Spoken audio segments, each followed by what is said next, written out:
And welcome back to the Crafty Maven Getaway. I'm Desiree's Tell here on YouTube, and today is In Your Pocket Tuesday. Now, I just want to apologize ahead of time.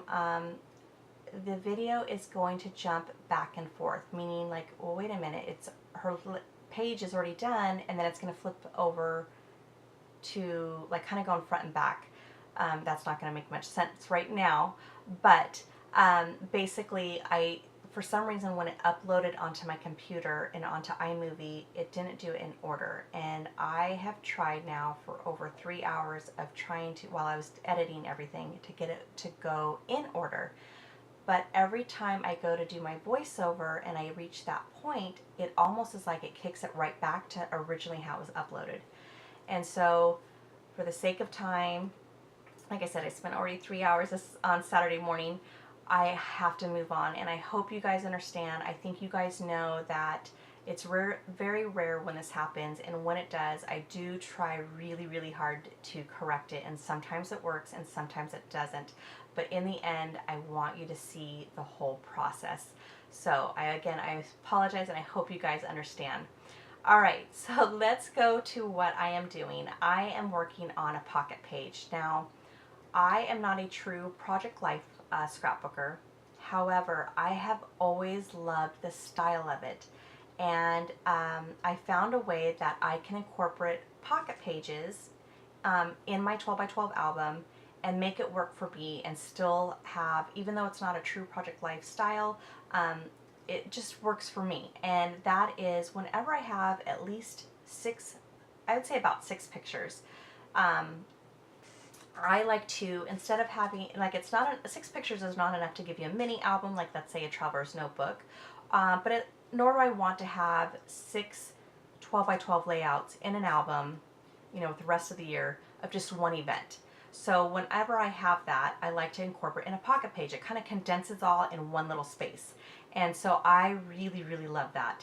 And what I did was the products that I'm going to be using are by a lot of it is Dear Lizzie, and that is because I have this 6x6 paper pad that I'm so close, guys, to killing it. Like so close.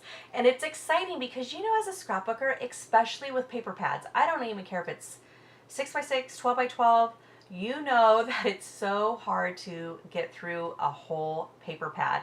And when you do, it's like celebration time. And so I am so close. So I'm using that. That was kind of my starting off point of how I decided of what products I was going to use that day.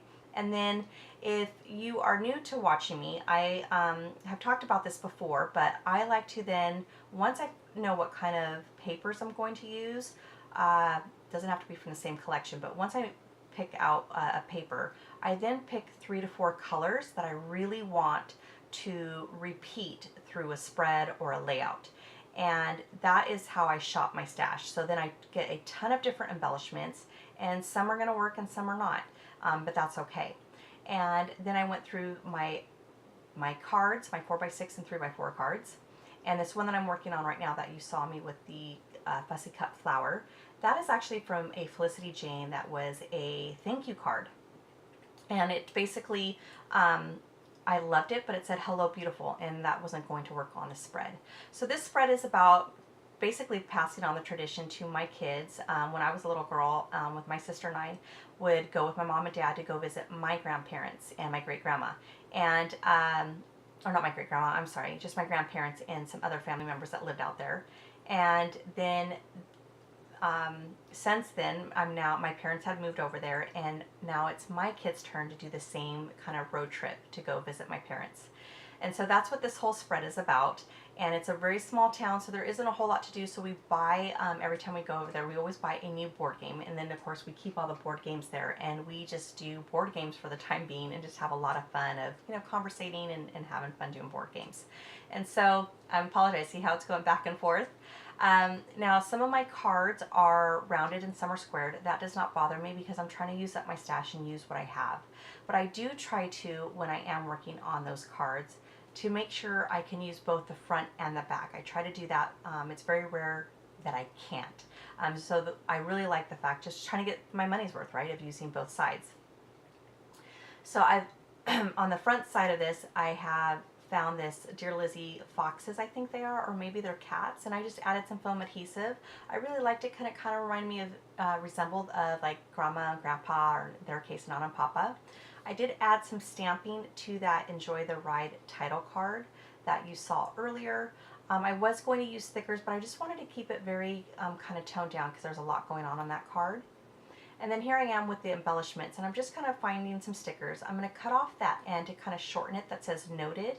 Now I'm going to stick the leftovers on this ceramic bin that I have, or muffin pan by Crepe Paper.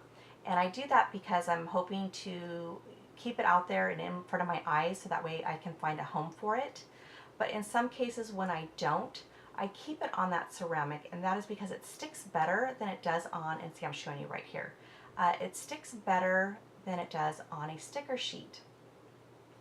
And that is, I don't know why, but I don't want it to, you know, put it on a sticker sheet and then it falls in a package or gets lost. So that way it's always out in front of me for my next project. I hopefully find a home for it then. But in case, I just keep it there until I do. So in this case I did. I ended up using both ends on the back side. That chipboard home I found from a Dear Lizzie chipboard package, ephemera pack, again from just different collections. They're kind of older collections.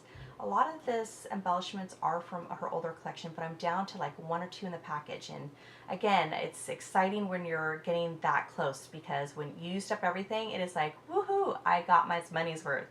Okay, so now I'm going on to stamping. Oh, the frustration of this stamp. Okay, so I cut down, obviously, the photographs, and I kept them on my workspace because I knew I wanted to stamp it. So I thought, I'm going to try it first on the scraps of the photograph and see how that works. And I did wonder, and it came out perfect. And I thought, yes. I go to do it on... Actually, no. I tried it twice on the samples, and it did not look good. So when I saw that, I grabbed in my black StazOn, did a sample. It came out nice, crisp, and perfect on this scratch photograph.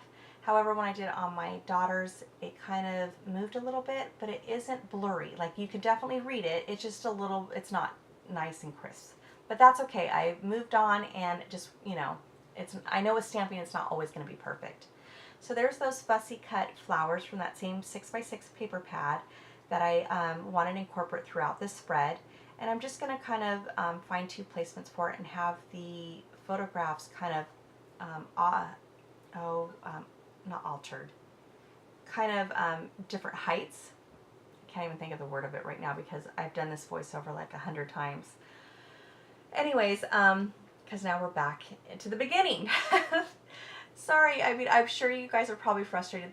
I am just as frustrated of why it keeps going back, kicking it back to the original spot.